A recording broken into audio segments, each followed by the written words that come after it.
Las Vegas, 1972. The orchestra swelled, lights blazed, and Elvis was halfway through Can't Help Falling in Love. Then it happened. One hand reached up from the front row, a folded letter, shaking. Elvis stopped, mid-verse, eyes narrowing as 4,000 fans held their breath. If you believe one moment of kindness can silence a room, stay with this story. And if it moves you, share it, because what happened next is one of Elvis's most unforgettable acts of grace. The brass section hit like a thunderclap, sharp and bright, bouncing off the walls of the Las Vegas showroom in 1972. The smell of cigarette smoke hung in the air, thick and sweet, mixing with the faint scent of spilled cocktails on the carpet. Ushers in red jackets hustled down the aisles, shushing fans who couldn't sit still. At the center of it all, Elvis Presley moved like a man lit from within. His white jumpsuit caught the golden beams of the spotlight, sequins flaring every time he turned. Scarves dangled around his neck, already damp with sweat, and every few minutes he would lean down, drape one around an outstretched hand, and watch a fan's face dissolve into tears. It was supposed to be another sold-out night, a polished show, rehearsed but alive. The orchestra knew every cue, the crowd knew every song. But in the middle of the second verse, a disruption cut through the rhythm. From the sixth row, a boy no older than 10 scrambled onto his seat. His dark hair stuck to his forehead, his small hands clutching something tight-folded paper, edges bent soft from being held too long. His mother pulled at his sleeve, whispering fiercely, trying to tug him down, but the boy refused. He stretched, his arm high, waving that letter toward the stage like it was the only thing that mattered in the world. At first, no one noticed. Fans around them were too busy clapping to the beat. But then Elvis's eyes flicked toward the movement, just for a second. A pause so small most of the audience didn't catch it, but the band did. The drummer hesitated on the downbeat. The horn section cut short, and Elvis the King, who almost never missed a note, lifted one hand into the air. Silence crashed over the showroom. The kind of silence that has a weight pressing down on thousands of shoulders at once. The amp hiss suddenly seemed louder. Programs rustled in nervous hands. Elvis tilted his head, eyes narrowing, studying the boy. The spotlight followed his movement, spilling a little into the crowd. Now everyone could see. Gasps rippled through the rows as attention turned to that single raised hand holding the folded letter.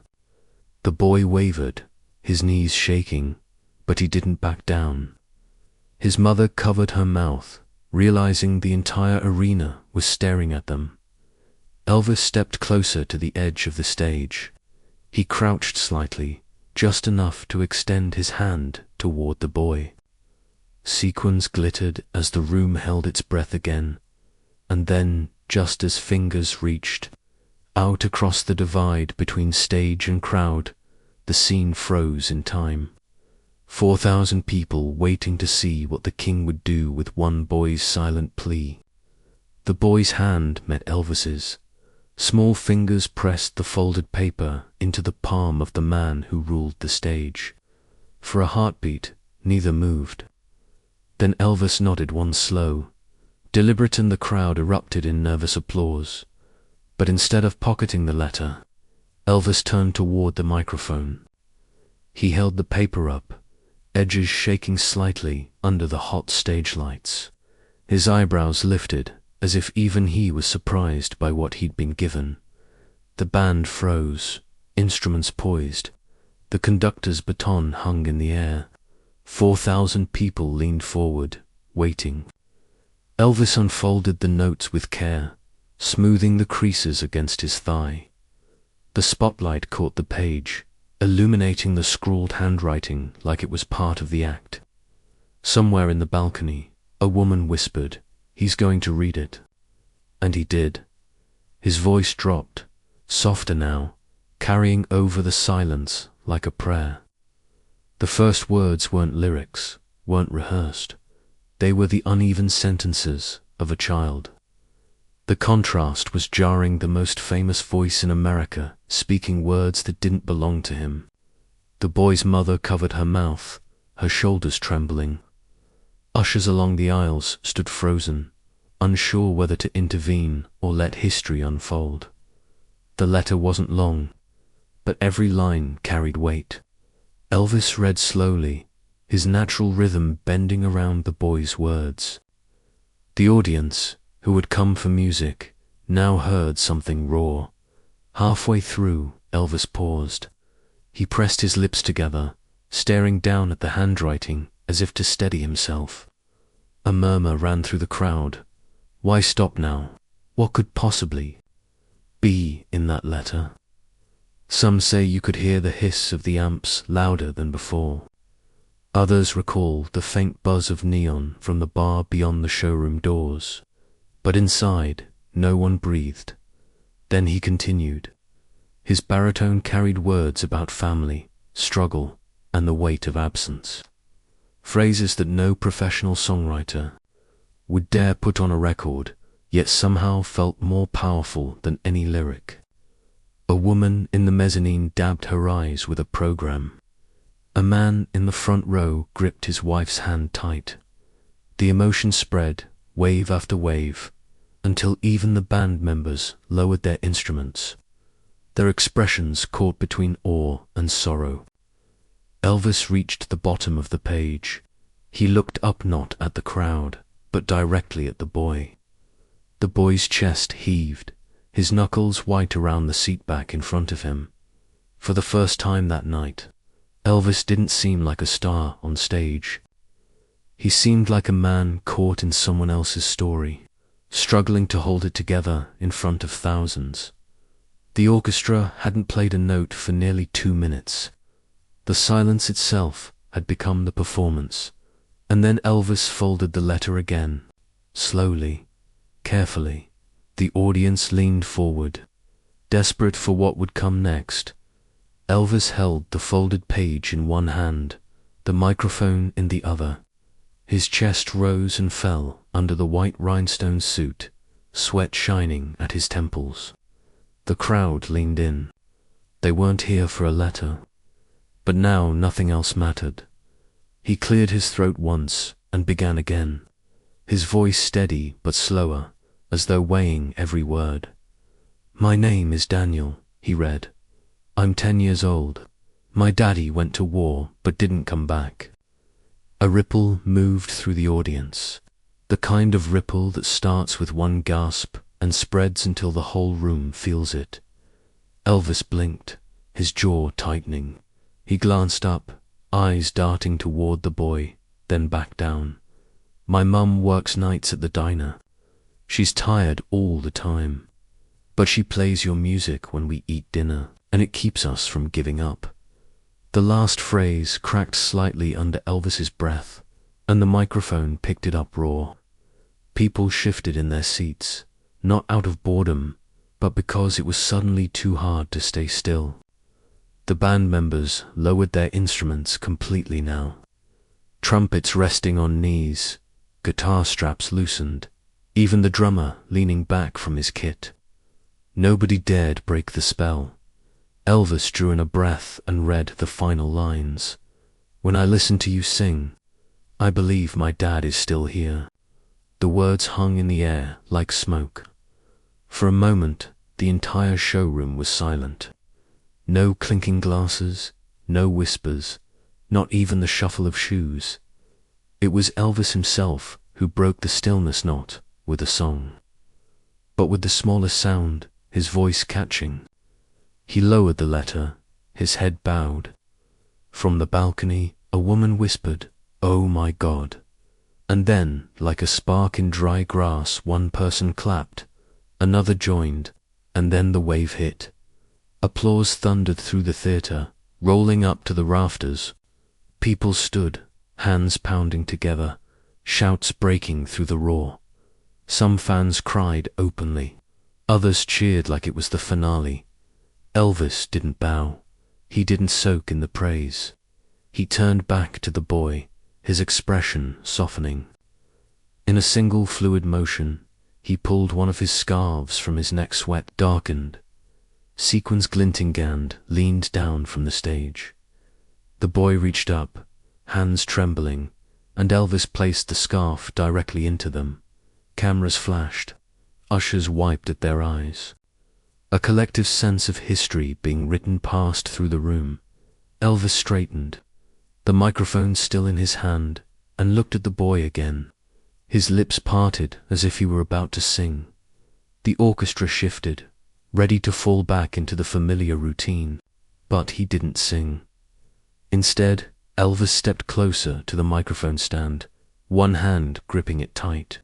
His chest heaved once, twice, and then, with a voice hushed but cutting straight through the roar of the crowd, he said, "Your father's spirit is right here with us tonight." Gasps swept across the audience. Mothers pulled children closer. Men bowed their heads.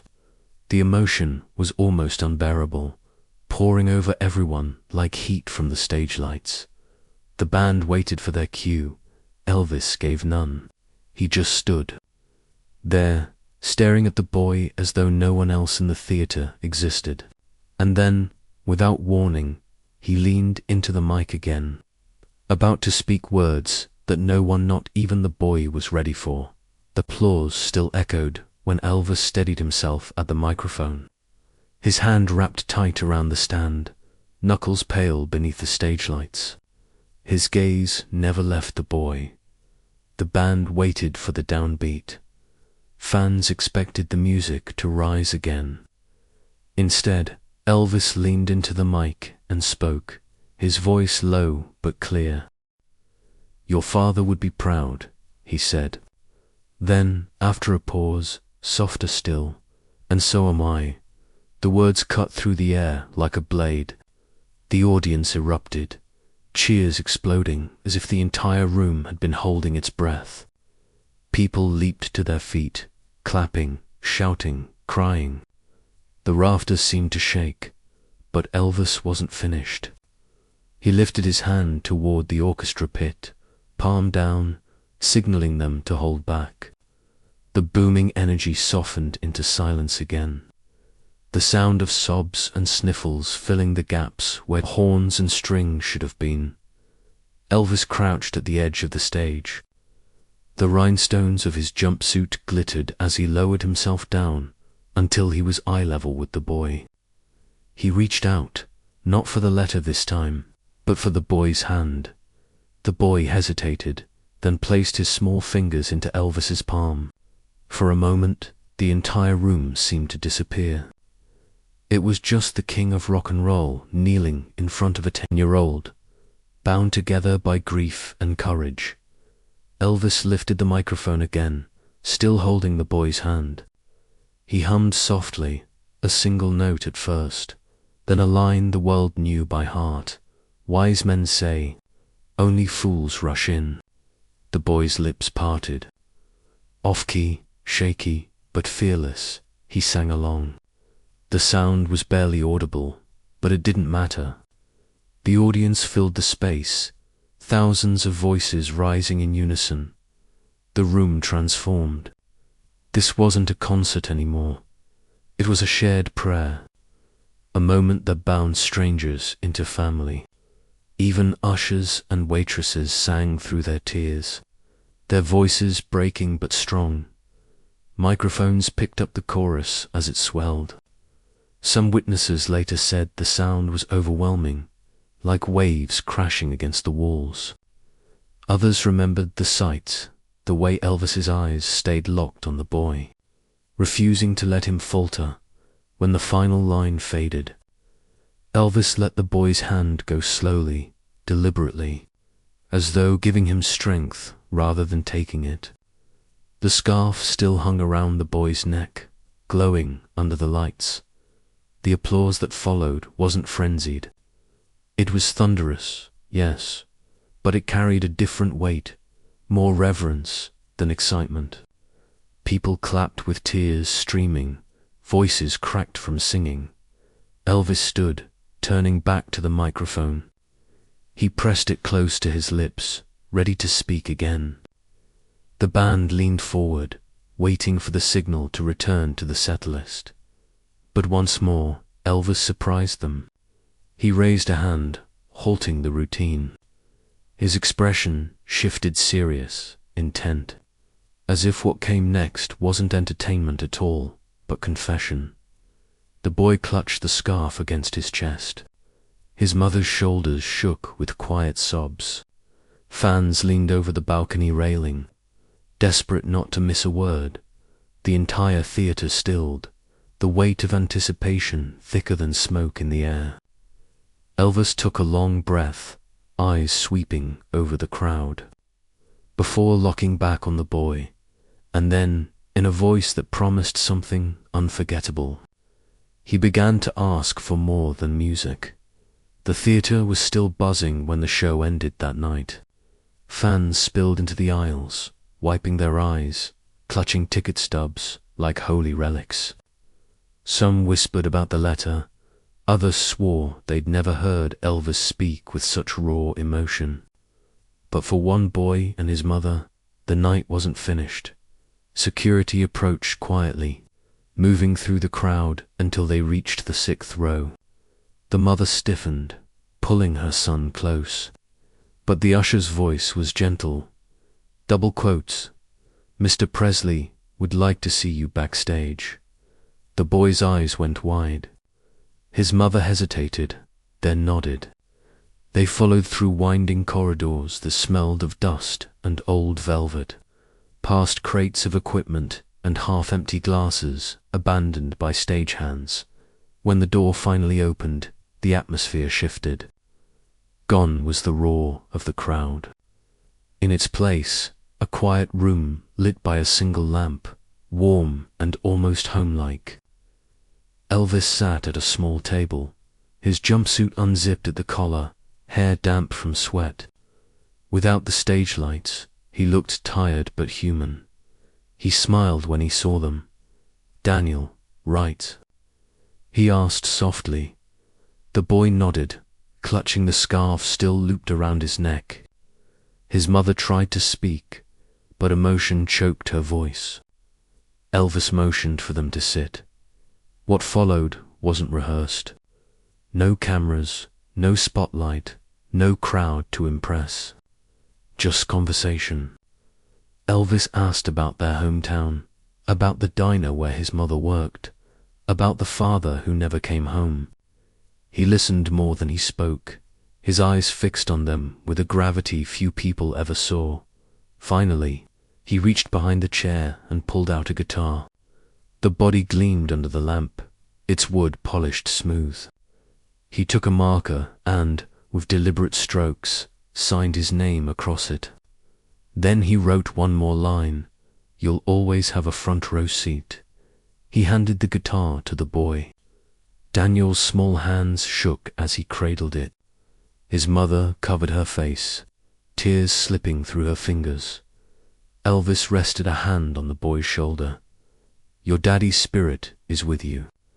Every time you play this, you'll feel him near." The moment lingered in the stillness of that little room. No photographs exist. No footage was taken, only memory. According to reports, a week later, a package arrived at their modest home. Inside was the very guitar, carefully shipped from Las Vegas. Alongside it, a handwritten note from Elvis himself. The note read simply, "Daniel, music keeps us alive. Play this, and you'll never be alone." Elvis, the family kept the guitar for decades. For them, it wasn't just wood and strings. It was a symbol, a bridge between grief and hope. A reminder that even the most famous man in the world could pause for the smallest voice in the room. And for those who witnessed it, the story became legend.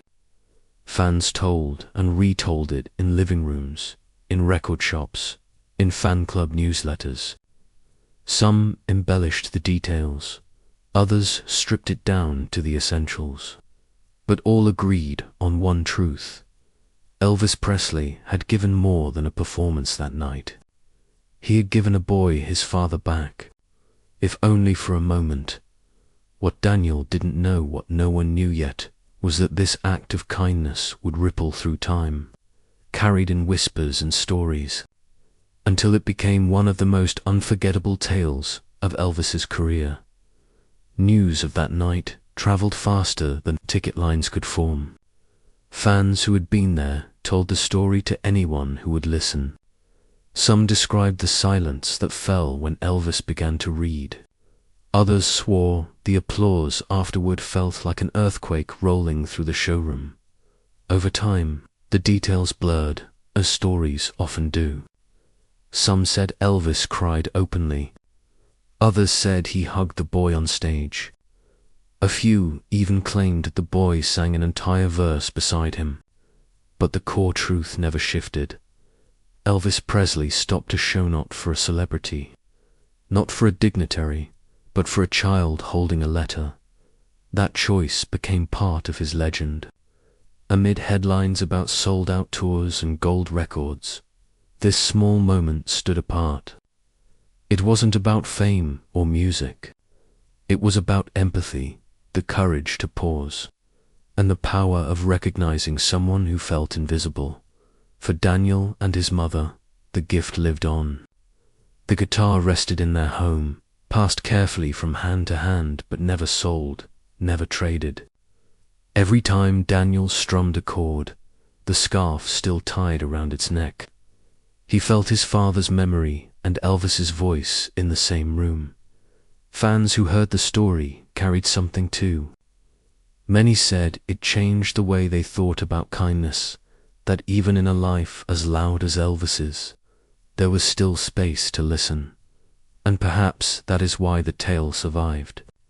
Because it wasn't about one superstar, or one boy, or even one night in Las Vegas. It was about the reminder that in the middle of chaos, one quiet act can echo louder than music. The loudest moments in history don't always come from an encore. Sometimes they come from a child's letter, read under a spotlight while thousands hold their breath. If this story moved you, share it with someone who believes kindness can stop a room. And tell us in the comments, what's the most unforgettable act of kindness you've ever witnessed?